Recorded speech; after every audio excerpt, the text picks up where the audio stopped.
सासाराम रोहतास में वोट चोरी करते हुए पकड़ी गई गाड़ी। ये ट्रक देखिए, ये 3 घंटा पहले ये ट्रक अंदर गई है और इस ट्रक में बॉक्स भरी हुई थी, हम खुद देखे थे।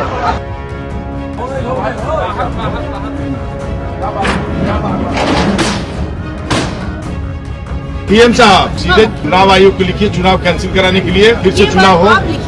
हम तो लिख दिए, हम तो मेल चुनाव आयोग को कर दिए। क्या बिहार चुनाव में मतगणना के बीच वह सब कुछ शुरू हो गया है जिसका अंदेशा महागठबंधन बहुत पहले से लगा रहा था? क्या रात के अंधेरे में ट्रक बक्सा लेकर के जाए 2 बजे 3 बजे रात को, यह कहीं से भी आपको तार्किक लगता है? और बिना वहां के प्रत्याशियों के प्रतिनिधियों को भरोसे में लिए स्ट्रांग रूम में कोई जाए कोई आए, क्या ये इतना ही सामान्य है? इलेक्शन कमीशन इस बात का जवाब दे या जवाब नहीं देगा। जब हम यहाँ पर ईवीएम पकड़ाया, मैं उसका विरोध किया। उसके बाद ईवीएम यहाँ पूरे बक्सा निकला रोड पर, और यहाँ पर उसके बाद हम पर लाठीचार्ज करवाया गया। अभी पुलिस पे लाठीचार्ज की? हाँ जी, प्रशासन हम पर लाठीचार्ज की है और लखेत लाठीचार्ज की है। आपने बताया कि हम प्रत्याशी हैं? मैं बोला, मैं तो दिखा रहा था कार्ड, मेरे गले में लटका हुआ था कार्ड कि मैं कैंडिडेट हूँ। कई जिलों के स्ट्रांग रूम में सीसीटीवी कैमरा ही आधे आधे घंटे के लिए बंद होने लगे, और यह भी सामान्य लगे आपको, लगे कि बिजली चली गई होगी इसलिए होगा। तो आपको पता होना चाहिए कि बिहार लाठी लेकर मुस्तैद है और रात में ही वहां हंगामा हो गया। सासाराम रोहतास में ब्रजगिरी मतदान केंद्र में गणना केंद्र में वोट चोरी करते हुए पकड़ी गई गाड़ी आप सभी देख सकते हैं। जितने भी राजद कार्यकर्ता समर्थक हैं, सभी भाइयों से निवेदन है, मतगणना केंद्र पर मजबूती के साथ आप लोग डटे रहे। ये ट्रक देखिए, ये 3 घंटा पहले ये ट्रक अंदर गई है और इस ट्रक में बॉक्स भरी हुई थी, हम खुद देखे थे। अब बताइए इस समय में ट्रक अंदर क्यों गई है?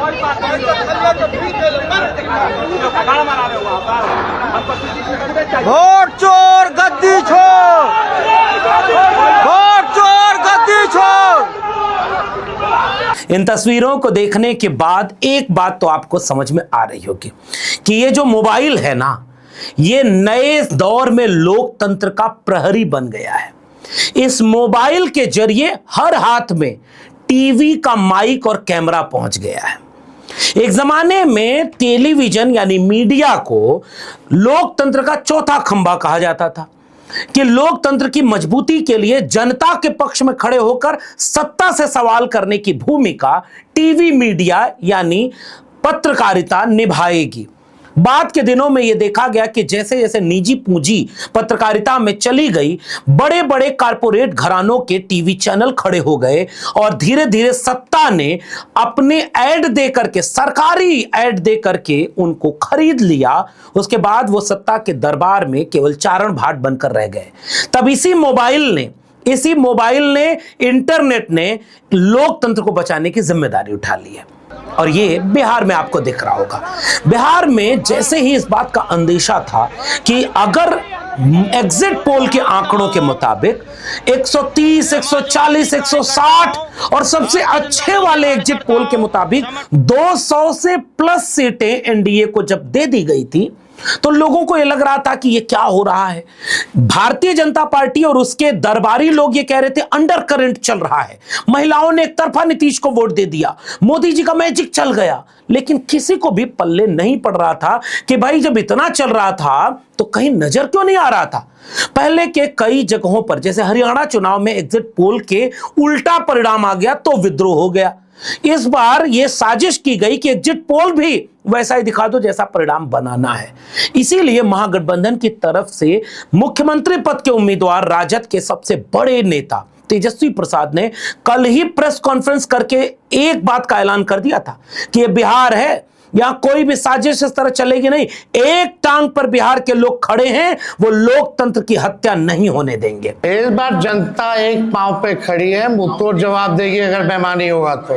लोकतंत्र को अगर खत्म कीजिएगा तो बिहार के लोग लोकतंत्र को खत्म मिटने मरने नहीं देंगे। तो तेजस्वी यादव को जब आप सुन रहे थे तो आपको आभास तो हो गया होगा कि इसका मतलब अंदर खाने को चल रहा है, और अंदर खाने क्या चल रहा है और कैसे बिहार के लोग एक पैर पर खड़े हो गए हैं। इन वीडियोस में आपको वो नजर आएगा, और नजर आएगा कि कैसे ये मोबाइल और इसका कैमरा, इसका माइक नई पत्रकारिता करने लगा, कि कैसे इसका कैमरा और इसका माइक लोकतंत्र का चौथा स्तंभ बन गया। दिन हो या रात हो, स्ट्रांग रूम के सामने बिहार के लोग खड़े हो गए, और इसीलिए पहले भागलपुर और मुजफ्फरपुर, उन दो जगहों पर स्ट्रांग रूम के जो कैमरे लगाए गए हैं सीसीटीवी के, वो सीसीटीवी कैमरे बंद बताए जा रहे थे। राष्ट्रीय जनता दल के सोशल मीडिया अकाउंट्स ने इन वीडियोस को शेयर करते हुए कहा कि चुनाव आयोग कहां है आप मान्यवर, अगर सीसीटीवी कैमरे ये आधे आधे घंटे बंद हो रहे हैं, एक साथ कई जगह के बंद हो रहे हैं, तो उसके पीछे क्या हो रहा होगा, क्योंकि वहां तो आधिकारिक रूप से कोई जा नहीं सकता, लेकिन सरकार जिसकी हो, सिस्टम जिसका हो, व्यवस्था जिसकी हो, वो अंदर कुछ भी कर सकता है। इसलिए यही मोबाइल कैमरा ऑन करके लोग ये दिखा रहे हैं कि सीसीटीवी कैमरे बंद क्यों हैं। जरा सुनिएगा कि सीसीटीवी बंद होने पर वहां के लोग लाइव क्या बोल रहे हैं। यहाँ से भी नजर आना चाहिए ना, यहाँ आप लोग का कैमरा ही नहीं है कुछ भी। पीएम साहब सीधे चुनाव आयोग को लिखिए, चुनाव कैंसिल कराने के लिए, फिर से चुनाव हो। हम तो लिख दिए, हम तो मेल चुनाव आयोग को कर दिए। ये सरासर हम लोगों के साथ अन्याय है। डियर चुनाव आयोग, अगर आप जिंदा हैं तो जरा इसका जवाब आपको एक ट्वीट करके दे देना चाहिए। जितनी जल्दी आपने वोट चोरी के आरोपों पर मिसगाइडिंग ट्वीट, मिसलीडिंग ट्वीट ऐसे करके आपने तुरंत जवाब दिया था, इन वीडियोस पर आपको जवाब देना चाहिए कि नहीं देना चाहिए कि ये बंद क्यों है, और बंद होने के पीछे वजह क्या है, और ऐसे बंद होते रहेंगे क्या। इसका जवाब चुनाव आयोग देगा कि नहीं देगा। और ये केवल कल से आज तक के बीच का नहीं है, ये जब से पहले चरण का वोट डला है और जहां जहां स्ट्रांग रूम में ये सारी मशीनें रखी हुई हैं, वहां से इस तरह की वीडियोस आने लगी। एक बार भी इलेक्शन कमीशन ऑफ इंडिया ने इस पर कोई स्पष्टीकरण दिया हो तो जरा हमको खोज कर बता दीजिए। यही निष्पक्ष चुनाव है। और भारतीय जनता पार्टी वाले क्यों इस बात के लिए चिंतित नहीं होते। मैं जैसे एक सवाल बार बार आपसे पूछता हूं कि स्ट्रांग रूम के सीसीटीवी कैमरे बंद हैं, इस तरह का सवाल उत्तर प्रदेश होगा तो समाजवादी पार्टी उठाएगी, बिहार है तो राष्ट्रीय जनता दल या महागठबंधन उठा रहा है, और दूसरा प्रदेश जैसे दिल्ली था तो दिल्ली में आम आदमी पार्टी इस तरह के आरोप लगाती थी। हर जगह ये भारतीय जनता पार्टी वाले इस तरह के मुद्दों पर चुप क्यों रहते हैं। अगर एक जगह विधानसभा है, उसके स्ट्रांग रूम में मशीनें रखी हैं और वहां का सीसीटीवी बंद है, इस बात का डर, खतरा, अंदेशा कि कुछ गड़बड़ हो सकती है, यह डर भाजपाइयों को क्यों नहीं लगता। ये सवाल मेरे मन में बार बार आता है। जैसे ईवीएम में हर बार धांधली होती है तो भाजपाई चुप रहते हैं, कहीं ऐसा तो नहीं कि इन सबको पता है कि जो कुछ भी हो रहा है आका तो हमारे बैठे हैं, वो आका के इशारे पर हो रहा है या उनके फेवर में हो रहा है।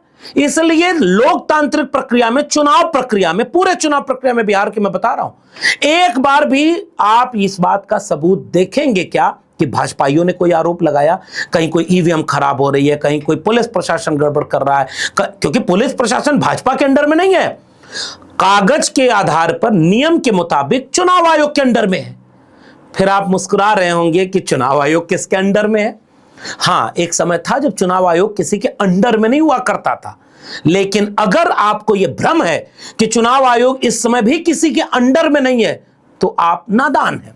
भारतीय जनता पार्टी ने संसद से सांसदों को बेदखल करके, भगा करके वो बिल पेश कर लिए थे, पास करा लिए थे, जिनमें चुनाव आयुक्त की नियुक्ति का नियम बदल दिया और सत्ता के मुताबिक चुनाव आयोग बनेगा, उसके नियुक्त करे जाएंगे अधिकारी।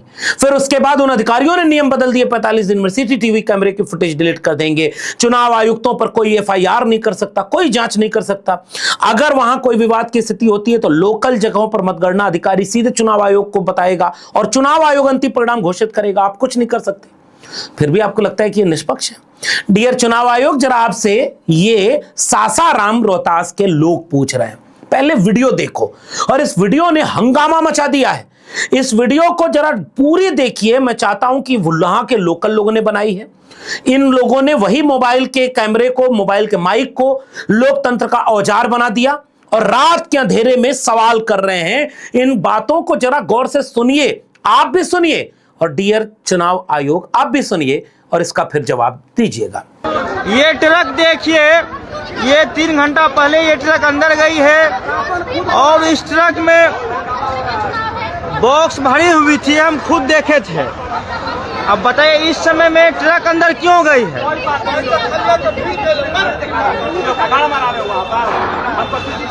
वोट चोर गद्दी छोड़, वोट चोर गद्दी छोड़।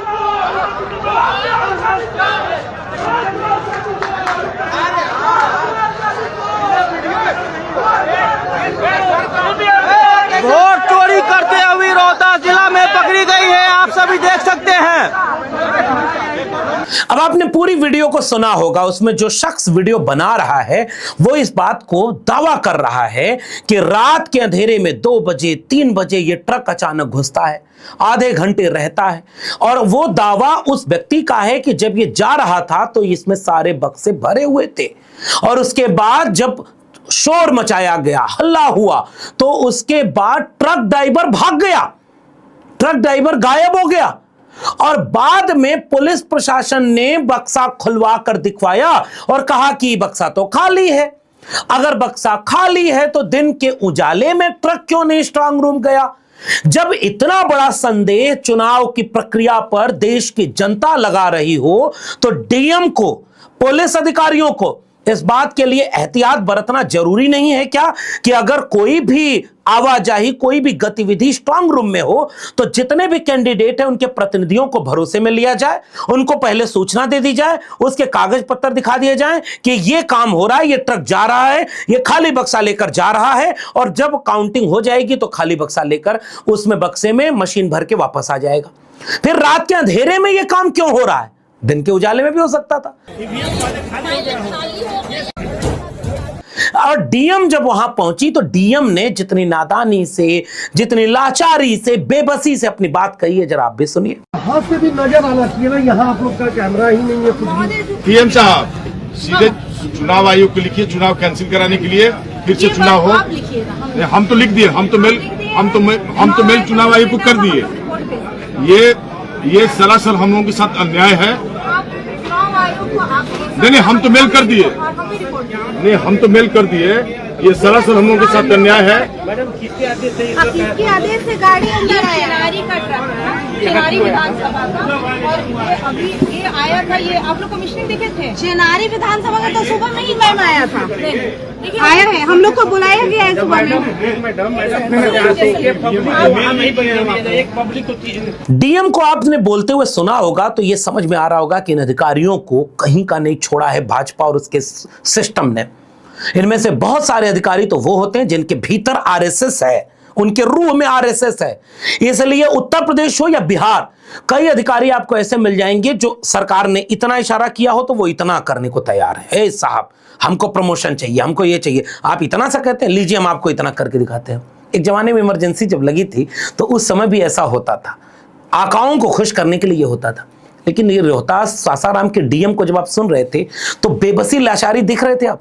सामने से जब काउंटर सवाल आ रहा था कि मैडम ऐसा करिए कि आप ये सब करना बंद कर दिए, सर्टिफिकेट दे दीजिए, जो जीत गया उसको दे दीजिए, अगर आपको यही सब करना चुनाव रद्द कर दीजिए। फिर वो कहते हैं ये आप लिखिए, सामने से आवाज है हमने तो मेल कर दिया चुनाव आयोग को, आप भी लिख के बता दीजिए। डीएम क्यों लिखेंगी भाई? चुनाव आयोग से लेकर के होम मिनिस्ट्री से लेकर के जितने तरह के निर्देश होंगे डीएम तो वो पूरा करेंगी ना। लेकिन डीएम इस बात का जवाब क्यों नहीं दे पाई कि रात के अंधेरे में खाली डिब्बों का ट्रक क्यों ले गया? वो दिन के उजाले में ले जाता। प्रत्याशियों के प्रतिनिधियों को भरोसे में क्यों नहीं लिया गया? उनकी जांच क्यों नहीं हुई? वो ड्राइवर रात उसके बाद हल्ला मचने के बाद कूदकर भाग क्यों गया? पुलिस तो है वहां पर। इन सारे सवालों का जवाब अगर न मिले तो समझ लीजिए कि बिहार में लोकतंत्र को लूटने की और लोकतंत्र की हत्या की पूरी साजिश बिछा दी गई है। बिहार वालों, तेजस्वी यादव ने कहा था ना, एक पैर पे खड़ा रहना, ये वो देखो एक पैर पर कुछ लोग खड़े हैं। और अगर ऐसे ही हर स्ट्रांग रूम के सामने जनता खड़ी हो गई तो क्या होगा? लेकिन उनके पास और भी तरीके हैं। एक वीडियो सुबह की आज की देखिए, इस वीडियो को गौर से देखेंगे तो भारी तादाद में पुलिस, पैरामिलिट्री और सेना के जवानों को हूटर बजा करके उस पूरे इलाके में दौड़ाया जाएगा। अब ये वाली वीडियो आपने देखी ना, ये हूटर बजा करके, सायरन बजा करके, भीड़ में वर्दी पहने हुए, सेना की वर्दी, पुलिस की वर्दी, पैरामिलिट्री की वर्दी, हूटर। अब सामान्य व्यक्ति जिसको हमेशा यह लगता है कि उसके गांव में अगर कोई वर्दी पहनकर सिपाही भी आ जाता है, आज भी बहुत सारे इलाके ऐसे हैं, तो वो डर जाते हैं, सहम जाते हैं।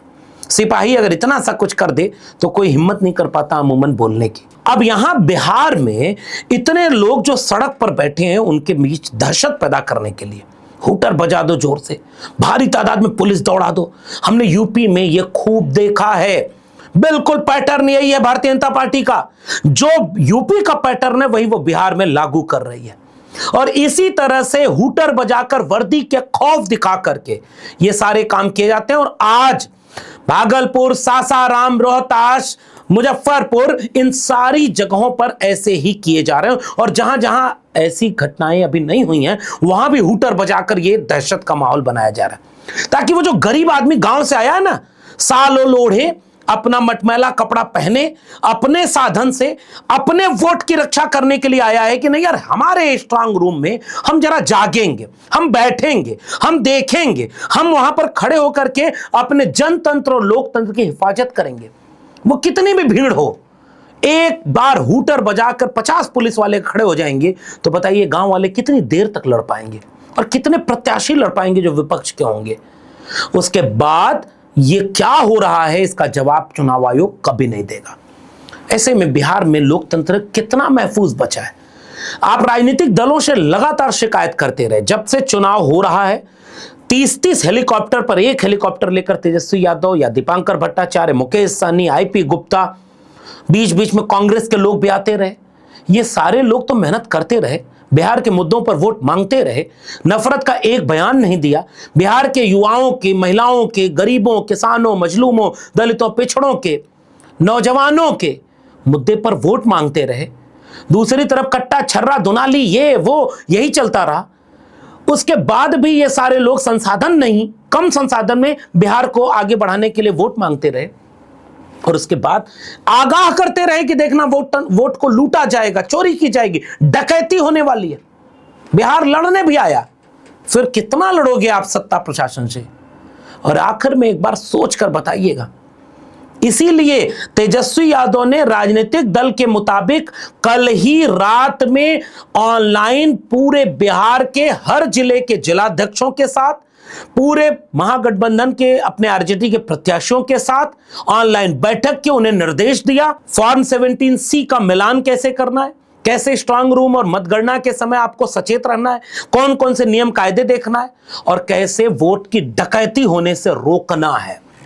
अब राजनीतिक दल इससे ज्यादा क्या करेंगे, वो कर रहे हैं।